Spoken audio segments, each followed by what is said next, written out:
as part of the Headingley Litfest. Just before we start, just a few things. There isn't a fire alarm drill practice tonight, so if the alarm goes off, you will need to leave the building. But that will either be through the door you came in or through this fire door here. There is a toilet, just the one to the left. If I could just ask everybody to switch the mobile phones off before we start or put them onto silent. There will be an interval of about 15 minutes, halfway. And the other thing I need to let you know is that this evening's poetry and music evening is being recorded. So I just need to make you aware of that. But it will be the two artists that are being recorded and not the audience. And the other thing is, in the interval, do feel free to have a look around the library, and if there's any books that you'd like to borrow. I think you might even find that Beowulf is available to hire. So do feel free to have a look around. Okay, so I'm going to hand over to Claire Randall now, who's going to do an introduction. Thank you. Thank you very much, Carol. Tolkien's Beowulf and the Hobbit. Welcome to the Headingley Litfest. First, may I thank the organiser of the festival and Carol Downing of Leeds Combines Arts for enabling me to give this presentation about Professor J.R.R. Tolkien's translation of Beowulf and its profound influence on his literary works. Beowulf is an epic poem of some 3,000 lines in Anglo-Saxon, which survives in only one original source. The poem itself is thought by many, including Tolkien, to date from the 7th or 8th century, although the manuscript can be dated to about the year 1030. I've called this talk Tolkien, Beowulf and the Hobbit, but of course Beowulf influenced all Tolkien's legendarium, of Middle-earth as he called it, and Lord of the Rings. The Hobbit is simply the main departure in his literary works which grew from there. He completed his prose translation of Beowulf in 1926, shortly after he left Leeds University, where doubtless many of you know he was made Professor of English Language here at the university in 1924. He had an interest in the epic since his youth, and he must have worked on his interpretation of it while he was at the university and living hereabouts and at Darnley Road up the A660. The translation was only at last published in 2014 in an edition edited by his son Christopher, who had been born in Darnley Road, where the Civic Trust blue plaque can be seen. Christopher apologised profusely for the fact that he considered the work unpolished and unfinished, but since Tolkien, his father, was notorious for both abandoning or endlessly revising his material, we can be glad that this is actually complete and not unfinished, like his brilliant Fall of Arthur. How polished it is, I will leave you to judge from the extracts I shall be reading. You may read translations such as those by Seamus Heaney, which is very popular, and others, which are written in a contemporary idiom and perhaps more easily understood than Tolkien's style. But Beowulf was intended for recitation by bards and minstrels at gatherings in mead halls, and Tolkien, the foremost Anglo-Saxon scholar of the modern era, captures that formality and presence lost in a more conversational style. It has been said by some that Tolkien's translations of Anglo-Saxon are actually more archaic than the originals. Many people have now seen Peter Jackson's realisations of The Lord of the Rings and The Hobbit, but to fully appreciate the source material from Beowulf, it helps to have read Tolkien's works. The Hobbit was published in 1937 and became an immediate success, drawing, as it did, on authentic material from the Old Norse era, such as the Eddas of Snorri Sturluson for the names of the dwarf, as well as episodes from Beowulf. It evoked ancestral memories of dragons, trolls, ancient swords, heroes and kings. A key feature of Tolkien's legendarium of Middle-earth, which gives a feeling of depth, of the ever-receding vistas of antiquity referred to as asides from the main plotline. He wrote of Beowulf in 1936, "The whole must have succeeded admirably in creating in the minds of the poet's contemporaries the illusion of surveying a past, pagan but noble and fraught with a deep significance, a past that itself had depth and reached backward into a dark antiquity of sorrow. This impression of depth is an effect and a justification of the use of episodes and allusions to old tales, mostly darker, more pagan and desperate than the foreground." The structure and style of Beowulf is immensely detailed and worked up, and the closer you read it, the more you can see it influencing the world of The Hobbit. But it would be wrong to say that Tolkien is plagiarising. Rather, he is elaborating mythologies in the way that Vaughan Williams turned folk tunes into symphonies. As a young man, Tolkien had written, "I desire dragons," and in the latter part of Beowulf there is a dragon which is the model for Smaug from The Hobbit. Woken from its slumber by a servant who finds his way into the barrow and steals a golden cup from the hoard, we can see the origin of Bilbo Baggins the burglar, stealthily making his way into the secret passage in the lonely mountain and bringing back the cup to show to Thorin and the dwarves. This episode triggers the vengeful destruction of the dragon's rampage mirrored in The Hobbit. But like all good storytellers, Tolkien puts a twist in the tale, and it is not the dragon slayer, but the inheritor of the hoard who pays the ultimate price. The dragon is the main thread from Beowulf used in The Hobbit, but there are other details such as the trolls who the party meet along the way and who want to eat them, much like Grendel the ogre from the first part of the epic. When his publisher asked him for a sequel, it took Tolkien almost 15 years to bring the tale, which he said grew in the telling, to its completion. The Lord of the Rings is imbued with the spirit and character of Beowulf. Tolkien said that his tales rose first from the languages he studied and invented, and then of the peoples who would have spoken them. He sought to create a national mythology for the English, so it is no surprise that his own works proceeded out from our ancient language and the greatest surviving epic of that heroic age. I shall shortly risk my life to read the first verse of the epic in the original, to demonstrate the importance of this work to his own sub-creation, as he called it. For within the first 6 lines alone in the Anglo-Saxon, there are 4 words which act as source concepts for the important features of the peoples and cultures of Middle-earth.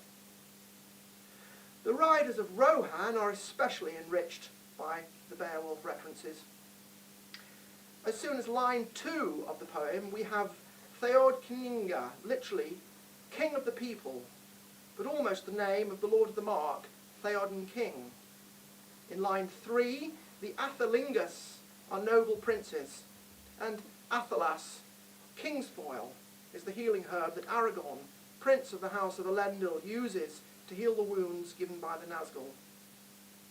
In line 5, Meodsetla, a bench where the warriors drink their mead, is the name of Meduseld, the golden hall of the Rohirrim in Edoras. And in line 6, there is Eorlas, meaning warriors, the root of Earl. The Eorlingas are the warrior horsemen of the tribe of Eorl the Young, the ancient father of their people. The references continue apace.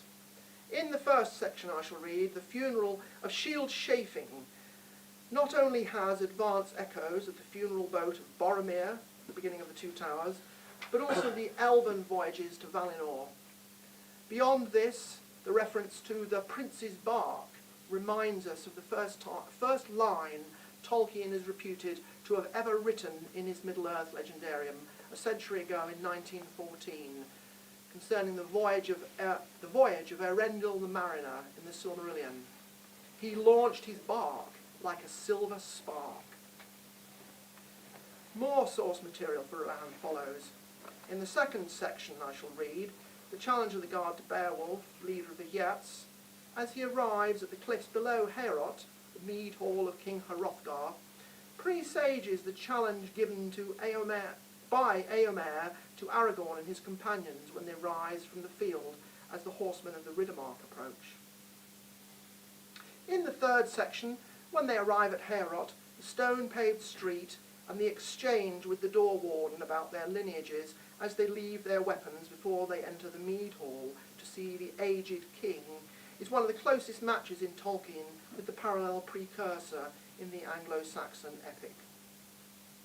We don't have time to hear how, when Beowulf and the king have reacquainted themselves, the counsellor Unferth mocks the Yetish leader in the manner of Grima Wormtongue, Theoden's advisor. The word Grima, meaning a mask worn by the Yetish warriors, is present in the original only a few lines before Unferth is introduced, and there is obviously a link in Tolkien's mind associating it with the deception of Wormtongue. But again, the professor engages in reversal, since in the epic, the mocking Unferth repentantly offers his sword Hrunting to Beowulf when, having dispatched the man-eating troll Grendel, the hero is required to pursue his vengeful mother, unlike Grima, who instead has hidden Theoden's sword. Hrothgar's sense of powerlessness at the loss of his men to the demons is well expressed by Theoden, grieving his son Theodred, killed by orcs. In the fourth section, after the intermission, the description of Grendel brings to mind, beg your pardon, that's not after this, before the intermission, the description of Grendel brings to mind the accounts of the trolls in The Hobbit, or the troll in the chamber of Mazabal in Khazad-dûm, the flaming gaze of the Balrog, and not least the creeping arm and hand seen by the hobbits when caught by the Barrow-wights. After the intermission, in the fifth section, the descent into the dark mere and the slaying of Grendel's mother have resonances of the quest of Beren and Luthien into the dungeons of Morgoth and the Silmarillion. Unferth, who has already taunted Beowulf, reappears.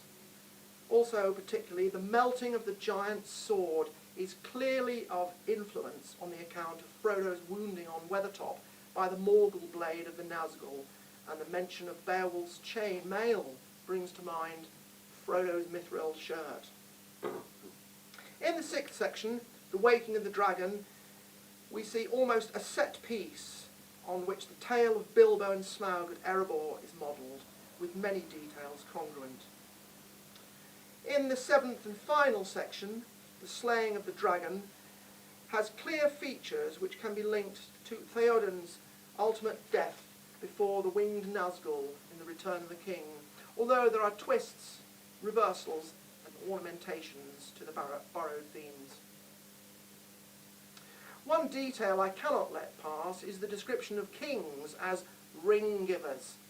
Golden rings were a popular reward to warriors from their kings, but anyone who has read The Lord of the Rings cannot miss the resonance with Sauron, the Lord of the Ring, who was a ring giver to dwarves and men, thereby seeking to enslave them rather than reward. Jane Sanderson will play between the excerpts, and there will be a short intermission.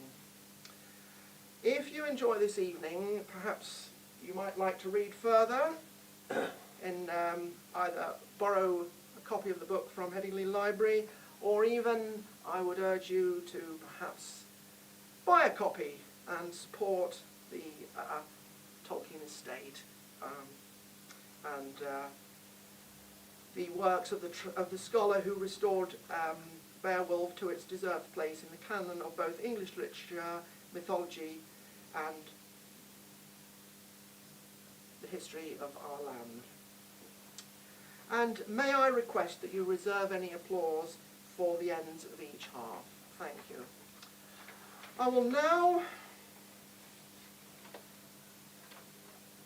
just read the Anglo-Saxon introduction, and then I will go into the translation.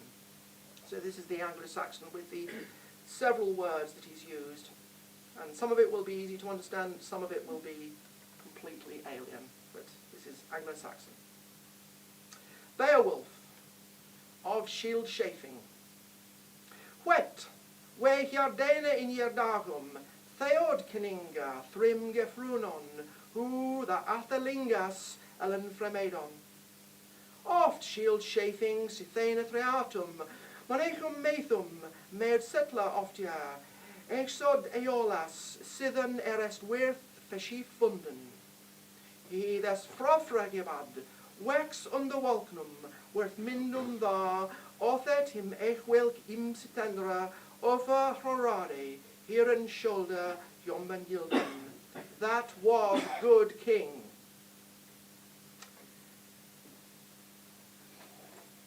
And now, translation. Beowulf. Lo, the glory of the kings of the people of the Speardanes, in days of old we have heard tell, how those princes did deeds of valour. Oft shield-chafing robbed the hosts of foemen, many peoples, of the seats where they drank their mead, laid fear upon men, he who first was found forlorn, comfort for that he lived to know, mighty grew under heaven, throve in honour until all that dwelt nigh about, over the sea where the whale rides, must hearken and yield him tribute. A good king was he. Then, at his allotted hour, Shield the valiant passed into the keeping of the Lord, and to the flowing sea his dear comrades bore him, even as he himself had bidden them, while yet their prince, he ruled the shieldings with his words. Beloved lord of the land, long was he master. There at the haven stood, with ringed prow, ice hung, eager to be gone, the prince's bark. They laid then their beloved king, giver of rings, in the bosom of the ship, in glory by the mast. There were many precious things and treasures brought from regions far away. Nor have I heard tell that men ever in more seemly wise arrayed a boat with weapons of war and harness of battle. On his lap lay treasures heaped that now must go on with him far into the dominion of the sea. With lesser gifts no whit did they adorn him, with treasures of that people, than did those that in the beginning sent him forth alone over the waves, a little child. Moreover, high above his head they set a golden standard, and gave him to ocean, let the sea bear him. Sad was their heart, and mourning in their soul. None can report with truth, nor lords in their halls, nor mighty men beneath the sky, who received that load.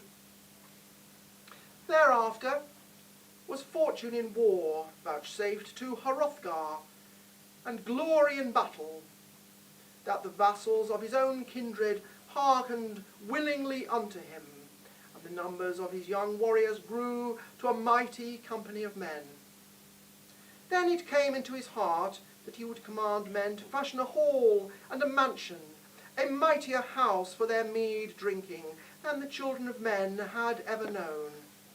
And there within would he apportion all things to young and old, such as God had granted him, save the people's land and the lives of men.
challenge of the guard to Beowulf.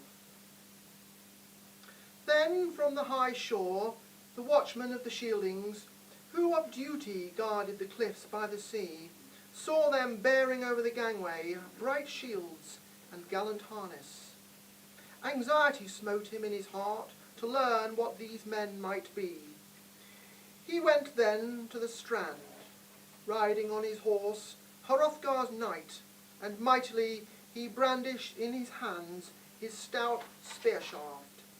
And in words of parley he asked, "What warriors are ye, clad in corslets, that have come thus, steering your tall ship over the streets of the sea, hither over deep waters?" "Lo, I long while have dwelt at the ends of the land, keeping watch over the water, that in the land of the Danes no foeman might come harrying with raiding fleet. Never have armed men more openly here essayed to land, knowing not at all the password of men in array of war, nor having the consent of kinsmen. Never have I seen on earth a greater among men than is one of you, a warrior in arms. No hall servant is he, in brave show of weapons, if his fair countenance lie not, and his peerless mien. Now must I learn of what people you are sprung, rather than ye should pass on hence, false spies, into the land of the Danes. Come now, ye dwellers afar, voyagers of the sea, hear my thought plainly spoken. In haste it is best that ye declare whence your ways have led." To him then the chief made answer, the leader of the company opened his store of words. "We are by race men of the Geats and hearth comrades of Hygelac. Famed among peoples was my father, a noble warrior in the forefront of battle. Ecgthar was he called. Many a winter he endured ere in age he departed from his courts. Full well doth every wise man remember him far and wide over the earth. With friendly purpose are we now come seeking thy master, the son of Halfdane, defender of his people. Be thou kindly in counsel to us. A mighty errand have we to him renowned, the Lord of the Danes, and there a certain matter shall not be kept secret, as I think. Thou knowest, if so it be, as in truth we have heard tell, that among the Shieldings I know not what deadly thing, a doer of deeds of secret hatred, on dark nights, in dreadful wise makes plain his monstrous malice, shame of men and felling of the dead. Concerning that with ungrudging heart I can give counsel to Hrothgar, how he, wise and good, will overcome his enemy. Should there ever come change or betterment in the torment of his woes, how those burning griefs will be assuaged. Or else, forever after, he will endure a time of tribulation and dire need, while there in its high place abides the best of houses. The watchman spake, sitting there upon his steed, fearless servant of the king.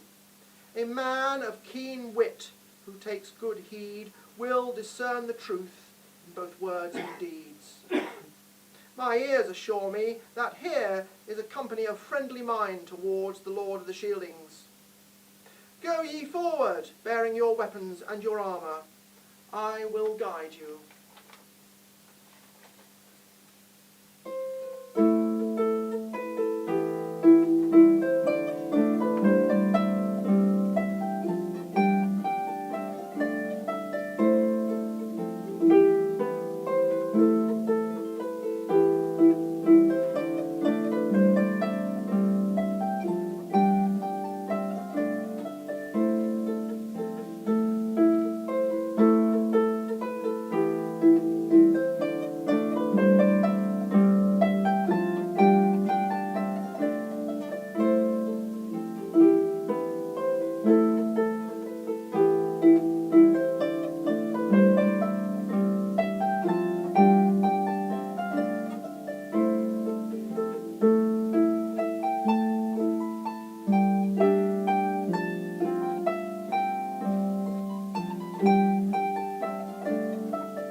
Beowulf comes to Heorot.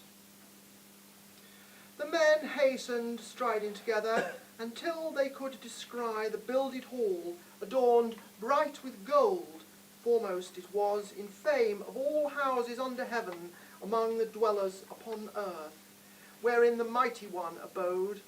The light of it shone over many a land. The street was paved in stone patterns. The path guided those men together. There shone corselet of war, hard, hand-linked, bright ring of iron rang in their harness, as in their dread gear they went striding straight into the hall. Weary of the sea, they set their tall shields, bucklers wondrous hard, against the wall of the house, and sat then on the bench.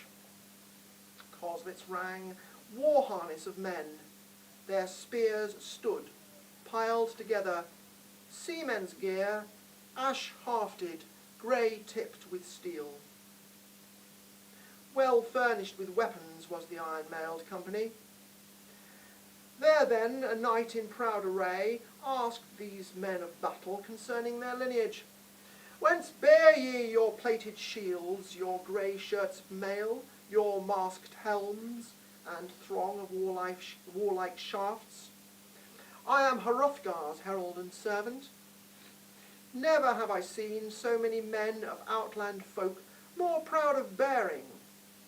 I deem that in pride, not in the ways of banished men, nay, in greatness of heart, ye have come seeking Hrothgar. To him then, strong and bold, the proud prince of the wind-loving folk replied. Words he spake in answer, stern beneath his helm. We are companions of Hygelac's table. Beowulf is my name. To the son of Halfdane, glorious king, I wish to tell mine errand to thy lord, if he will vouchsafe to us, that we may approach him in his excellence. Wulfgar spake. Noble prince of the Wendels was he. His heart's temper, his prowess and wisdom were known to many a man. This will I inquire of the friend of the Danes, lord of the Shieldings, giver of rings, concerning thy quest, even as thou prayest, and such answer quickly declare to thee as he in his goodness is minded to give. Then swiftly he returned to where Hrothgar sat, old and hoar-headed, amid his company of knights. Valiant he strode until he stood by the shoulder of the lord of the Danes. Well he knew the customs of courtly men. Wulfgar spake to his beloved lord. Here are now landed, come from afar over the encircling sea, noble men of the Geats, the chiefest of them men of arms named Beowulf. They beg to exchange words with thee, O my king. Do not make a denial to them of thy fair answer, O gracious Hrothgar. In their harness of war they seem well to merit the esteem of men. Assuredly, a man of worth is the captain who hath led these men of battle to this land. Hrothgar spake, protector of the Shieldings. I knew him while he was yet a boy. His sire of old was called Ecgtheow. To this good knight I shall offer precious gifts to reward the valour of his heart. Make haste now, bid them enter here, and look upon the proud company of our kin here gathered together. Tell them too, in words of greeting, that they are welcome to the people of the Danes. Then Wulfgar went toward the door of the hall, and standing within, he pronounced these words. My victorious lord, chieftain of the East Danes, bade me say to you that he knows your lineage, and that with your dauntless hearts ye come as welcome guests to him over the surges of the sea. Now may ye go in your harness of battle beneath your masked helms to look upon Hrothgar. Leave here your warlike shields and deadly shafted spears to await the issue of your words. Then that lordly man arose, and about him many a warrior, a valiant company of knights. Some remained behind, guarding their gear of war, even as the bold captain commanded. They went with speed together, the knight guiding them beneath the roof of Heorot. Stern beneath his helm strode Beowulf, until he stood beside the hearth. Words he spake, his mail gleamed upon him, woven like stuff in crafty web by the cunning of smiths. Hail to thee, Hrothgar! I am Hygelac's kinsman and vassal. On many a renowned deed I ventured in my youth. To me, on my native soil, the matter of Grendel became known and revealed. Travellers upon the sea report that this hall, fairest of houses, stands empty and to all men useless as soon as the light of evening is hid beneath heaven's pale. Thereupon the worthiest of my people and wise men counselled me to come to thee, King Hrothgar. And now I shall with Grendel, with that fierce slayer, hold debate alone with the ogre. Now therefore will I ask of thee, Prince of the glorious Danes, defender of the shieldings, this one boon, that thou deny not to me, O protector of warriors, fair lord of peoples, since I have come from so far away, that only I may, and my proud company of men, this dauntless company, make Heorot clean.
Grendel. He came now from the moor under misty fells, Grendel walking. The wrath of God was on him. Foul thief, he purposed, of the race of men, someone to snare within that lofty hall. Under cloud he went to where he knew full well that house of wine was, hall of men with gold bright plated.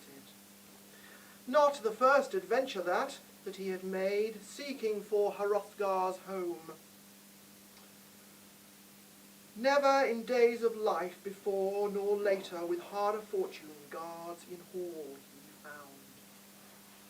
He came now to the house, a man-shape journeying of men's mirth shorn. The door at once sprang back, barred with forged iron, when claws he laid upon it. He wrenched then wide, baleful with raging heart, the gaping entrance of the house. Then, swift on the bright patterned floor, the demon paced. In angry mood he went, and from his eyes stood forth, most like to flame, unholy light. He in the house espied there many a man asleep, a throng of kinsmen, side by side, a band of youthful knights. Then his heart laughed. He thought that he would sever, ere daylight came, dread slayer, for each one of these, life from their flesh, since now such hope had chanced of feasting full. It was no longer doomed that he yet more might of the race of men devour beyond that night. There, stern and strong, the kinsman of Heidgellag watched how that foul thief with his fell clutches would now play his part, and that the slayer was not minded to delay, not he, but swiftly at the first turn seized a sleeping man, rending him unopposed, biting the bone joints, drinking blood from veins, great gobbets gorging down. Quickly he took all of that lifeless thing to be his food, even feet and hands. Then the good knight, kinsman of Heidgellag, remembered his words at evening. Upright he stood and grappled fast against him. Fingers cracked. Out would the ogre go. Forth strode the knight. The accursed thing would fain, could he have done so, go free afar, and thence flee away to hollows in the fens. He felt the power of his fingers in his fierce foe's grasp. It was a woeful journey that the fell robber had to Heorot made. Fast was he held by that most strong in body's might in that day of men's life here. In no wise would that captain of men permit that deadly guest to go forth alive, nor did he account the days of his life of use to any man. Now did he perceive who aforetime had wrought the race of men many a grief of heart and wrong. He had a feud with God, that his body's might would not avail him, but the valiant kinsmen of Heidgellag had him by the arm. Hateful to each was the other's life. A grievous hurt of body that fierce slayer and dire now endured. A mighty wound was seen upon his shoulder. The sinews sprang apart, the joints of his bones burst. To Beowulf was vouchsafed triumph in battle. Thence now must Grendel flee, stricken to death, to hide beneath the slopes of the fens, seeking his joyless haunts. The chief of those Yertish men had accomplished all his proud vaunt before the East Danes, and had healed, moreover, all the woe and the tormenting sorrow that they had erewhile suffered, and must of necessity endure no little bitterness. Of this a clear token it was when that warrior bold had set the hand, the arm, and shoulder beneath the widespread roof. There was all Grendel's clutching limb entire.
now be a short intermission. 2 adventures with the dragon, but we start with Beowulf's slaying of Grendel's mother. I was going to warn parents if they brought any children with them. I don't think we have anything. In warrior's harness Beowulf clad him, no whit recked he of his life. His head the white helm guarded, that now he must stir the deep places of the mere. Nor yet was that thing to be misprized among his mighty aids, which to him in his need Hrothgar's sage Unferth had lent. Hrunting was the name of that hafted blade. Preeminent among old and precious things was that, of iron was the blade, stained with the device of branching venom, made hard in the blood of battle. Never had it in warfare betrayed any man of those that had wielded it with hands, who had dared to achieve adventures perilous upon battlefields against their foes.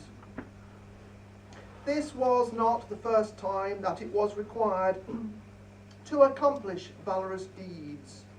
Verily, Unferth, the son of Ecglaf, mighty of valour, remembered not that which he had before spoken, being filled with wine, when he lent that weapon to a swordsman, worthier than was he. He durst not himself beneath the warring waves adventure his life, and deeds of prowess perform. There he forfeited the glory for heroic deeds. Not so that other, Beowulf, who now had arrayed him for battle.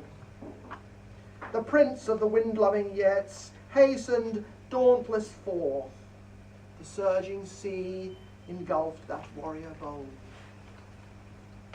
Now the good man perceived that he was in some abysmal hall. Then did that gallant one perceive the monstrous woman of the sea, she-wolvish outlaw of the deep.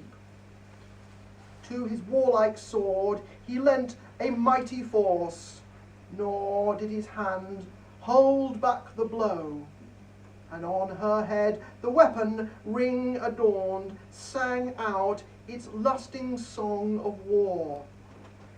Soon did the invader learn that in battle shining it would bite not there, nor harm her life. Nay, that blade failed the prince at need, which aforetime had endured many a clash of blows, oft times had cloven helm and harness of the doomed. This was the first venture for that dearly prized thing, wherein its glory fell. Then did she bestride the invader of her hall, and drew her knife with broad and burnished blade. She thought to avenge her son and only child. Upon his shoulders hung the woven net of mail about his breast. This now his life defended, and withstood the entry of both point and edge. Lo, among the war gear there he beheld a sword endowed with charms of victory, a blade gigantic, old, with edges stern, the pride of men of arms, the choicest of weapons that, albeit greater than any other man might have borne unto the play of war, a goodly and costly thing, the work of giants. Now he grasped its linked hilt, that champion of the Scyldings' cause, in fierce mood and fell he flashed forth the ring-adorned blade. Despairing of his life with ire he smote, and on her neck it bitter seized, and shivered the bony joints. Through and through the sword pierced her body doomed. She sank upon the floor, the sword was wet. The knight rejoiced him in the deed. That blade the warrior bold did not despise. Nay, he thought now swiftly to requite Grendel for those many dire assaults that he had made upon the western Danes. for that he had given him his reward, that champion in his wrath, so that on his couch he saw now Grendel lying, weary of war, bereft of life. Such hurt had he erewhile in battle got at Heorot. Far asunder sprang the corpse, when Grendel in death endured a stroke of hard sword, fiercely swung. His head was cloven from him. In that hour the valiant sword began, after the hot blood of battle touched it, to drip away in fearful icicles. A thing of wonder that, for it melted all, most like unto ice. In those abodes no more did the prince of the wind-loving Geats take of the hoarded treasures, though many such he looked upon, save that head alone, and the hilt too, all bright with gems. The sword had melted now away, and all its woven ornament was consumed. So hot that blood, so venomous was that alien creature that there had perished in the hall. Soon was he swimming swift, who had erewhile lived to see his enemies fall in war. Up dived he through the water. Then the proud company of his knights went forth to meet him, giving thanks to God, welcoming their prince with joy, that they might look upon him there unharmed. Swiftly then to the golden hall they bore the head of Grendel, until anon they came striding hither, gallant, eager in arms, those 14 Geats. Their liege lord with them, proudly among his company, trod the level ways about the hall of mead. Now in came striding that prince of knights, daring in deeds, honoured with men's praise, a mighty man of valour, greeting Hrothgar. Now Grendel's head by its locks was borne upon the hall's floor, where men were drinking. Hideous in the sight of men and of the lady in their midst, a marvellous thing to look upon with eyes. They gazed thereon.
The waking of the dragon.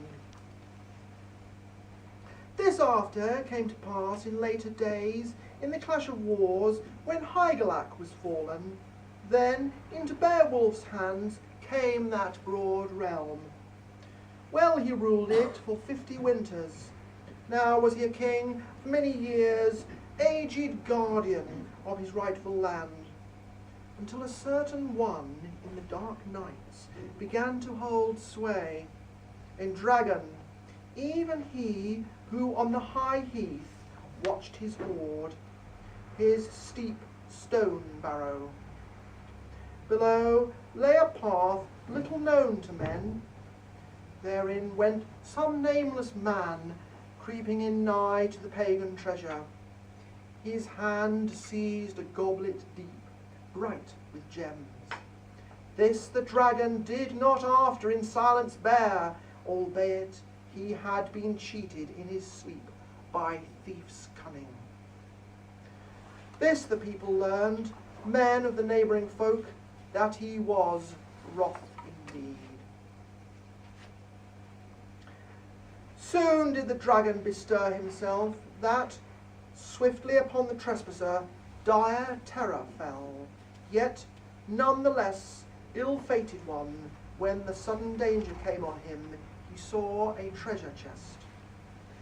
There was in that house of earth many of such olden treasures as someone, I know not who, among men in days of yore had there prudently concealed, jewels of price and mighty heirlooms of a noble race. All of them death had taken in times before.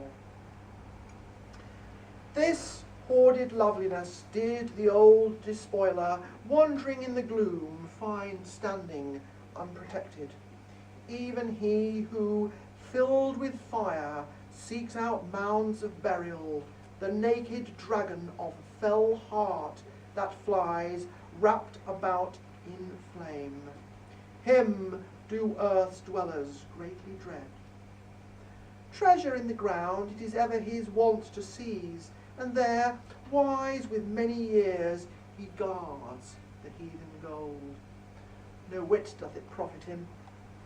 Even thus had that despoiler of men for 300 winters kept beneath the earth that house of treasure, waxing strong, until one filled his heart with rage, a man who bore to his liege lord a gold-plated goblet, beseeching truce and pardon of his master. Then was the hoard laid bare, the hoard of rings minished, and his boon granted to the man forlorn. The Lord for the first time gazed now on the olden worth of men. Then the serpent awoke, new strife arose. He smelt now along the rock, and grim-hearted he perceived the footprint of his foe, who in his stealth had stepped right nigh, yea, close to the dragon's head. The guardian of the hoard searched eagerly about the ground, desiring to discover the man who had thus wrought him injury as he lay in sleep. Burning, woeful at heart, oft times he compassed all the circuit of the mound, but no man was there in the waste. Nonetheless, he thought with joy of battle, of making war. Ever and anon he turned him back into the barrow, seeking the jewelled vessel. Quickly had he discovered this, that some one among men had explored the gold and mighty treasures. In torment, the guardian of the hoard abode until evening came. Then was the keeper of the barrow swollen with wrath, purposing, fell beast, with fire to avenge his precious drinking vessel. Now was the day faded to the serpent's joy. No longer would he tarry on the mountainside, but went blazing forth, sped with fire. Terrible for the people in that land was the beginning of that war, even as swift and bitter came its end upon their lord and patron. Now the invader did begin to spew forth glowing fires and set ablaze the shining halls. The light of the burning leapt forth to the woe of men. No creature there did that fell winger of the air purpose to leave alive. Wide might it be seen how the serpent went to war, the malice of that fell oppressor. From near and far be seen how that destroyer in battle pursued and humbled the people of the Geats. Back to his hoard he sped, to his dark hall ere the time of day. He had wrapped the dwellers in the land in flame, in fire and burning. He trusted in his barrow, in its wall, and his own warlike might, and his trust cheated him.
The slaying of the dragon and the death of Beowulf.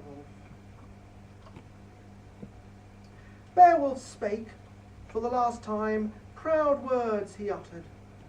In youth many a deed of war I dared, and still I will, aged protector of my people, seek strife and achieve renown, if that worker of evil and ruin comes forth from his house of earth to find me. Then he addressed each of those men, bold warriors, bearing their shields, his dear comrades, for the latest time. I would not bear sword or weapon against the serpent, if I knew how else I might grapple with the fierce destroyer to mine honour, as aforetime I did with Grendel. But here do I look for fell fire's heat, for blast and venom, wherefore I have upon me shield and corslet. Yet I will not from the barrow's keeper flee 1 foot's pace, but to us twain hereafter shall it be done at the mound's side, even as fate, the portion of each man, decrees to us. Fearless is my heart, wherefore I forbear from vaunting threat against this winged foe. Then the bold warrior stood up beside his shield, resolute beneath his helm. Wearing his grim mail, he strode up to the stony cliffs, trusting in the strength of one man alone. Such is no craven's feat. Then he who, endowed with manly virtue, had passed through many a host of battles and a clash of war, when the ranks of men smote together, saw now at the mound's side a stone arch standing, from whence a stream came hurrying from the hill.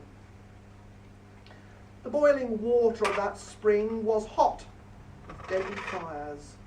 No man could long while endure unscorched that deep place, nigh the hoard, by reason of the dragon's flame. Now, in his wrath, the prince of the wind-loving Geats let word speed from his breast. Grim of heart, he shouted loud, so that his voice came ringing clear as a war cry in beneath the hoary rock. Hatred was aroused. The guardian of the hoard perceived the voice of man. No longer was there space for the suing of peace.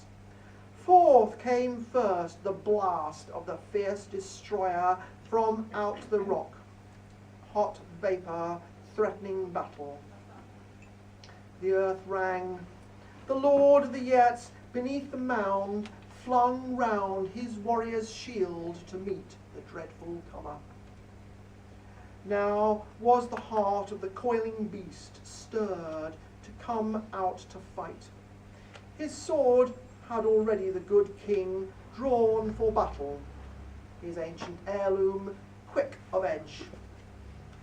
Each, with fell purpose in their hearts, knew dread of the other. But undaunted stood the prince of vassals with his tall shield against him, while the serpent swiftly coiled itself together. In his armour he awaited it. Now it came blazing, gliding in looped curves, hastening to its fate. The shield well protected the life and limbs of the king renowned, a lesser while than his desire had asked, if he were permitted to possess victory in battle, as that time on that first occasion of his life, for him fate decreed it not. The lord of the Geats flung up his arm, and with his ancient sword smote the dread foe, and the burnished edge turned on the bony body, but less keenly than its king had need, thus sore oppressed. Then was the guardian of the barrow, after that warlike stroke, in fell mood. Murderous fire he flung, wide the flames of battle sprang. No triumphant cry of victory then uttered he, from whom the Geats had love and gifts of gold. His naked blade had failed him in the cruel deeds of battle, as never should it have done, that iron tried of old. No pleasant fate was his that day, nor such that the renowned son of Ecgtheow should of his own will forsake that field on earth. Against his will must he inhabit a dwelling otherwhere, even as each man must, leaving the brief days of life. Then strode he through the deadly reek, his head armed for war, to the succour of his lord, and these brave words Wiglaf spoke. Beowulf, beloved, do all things well unto the end, even as thou didst vow aforetime in the days of youth, that thou wouldst not, while living, suffer thy honour to fall low. Now must thou, brave in deeds, thy noble heart unwavering, with all thy might, thy life defend. To the uttermost I will aid thee. upon these words, the serpent came on in wrath a second time, alien creature, fierce and evil, assailing with swirling fires, drawing nigh unto his foes, these hated men. Now once more the king of battles recalled his renowned deeds, and Beowulf with mighty strength smote with his warlike sword, and fast in the head it stood, driven by fierce hate. Nakeling burst asunder. Beowulf's sword, old, grey-bladed, had failed him in the fight. It was not vouchsafed to him that blades of iron might be his aid in war. Too strong that hand, that, as I have heard, with its swing, overtaxed each sword, when he to the battle bore weapons marvellously hard. No whit did it profit him. Then the fell fire-dragon bethought him of deeds of enmity, and rushed upon that valiant man. His neck, with his sharp bony teeth, he seized now all about, and Beowulf was reddened with his own lifeblood.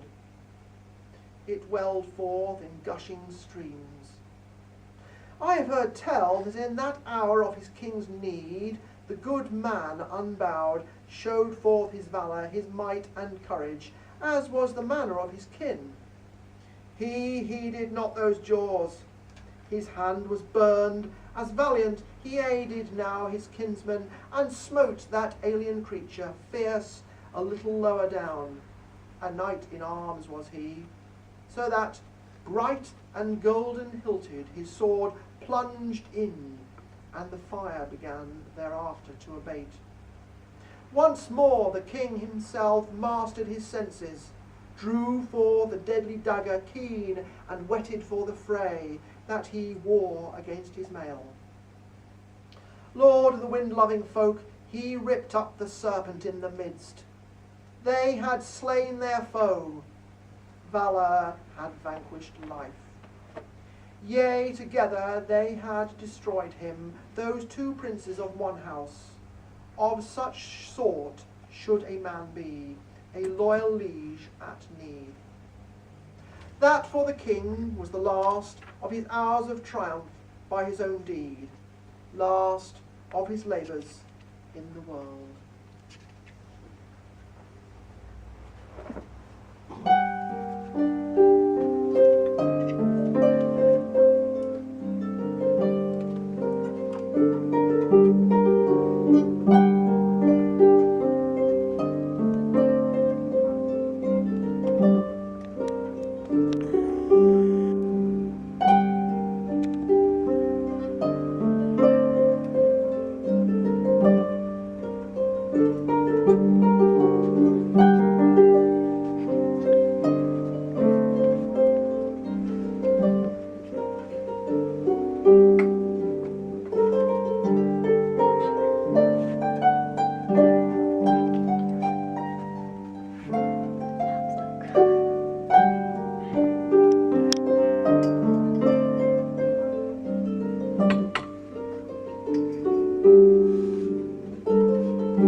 On behalf of the Headingley Litfest and Leeds Combined Arts, I'd like to thank very much Claire Randall for not just for suggesting this, but also for spending so much time editing the story, the poem, and still getting the story out. So thank you very much, Claire.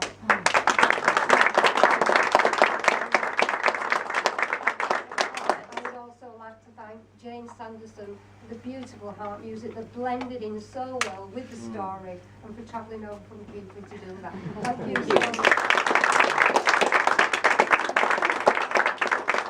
I'd also like to thank Rimpu, Sybil and Matt from Headingley Library for allowing us to use this space and for helping to set up and everything. Thank you.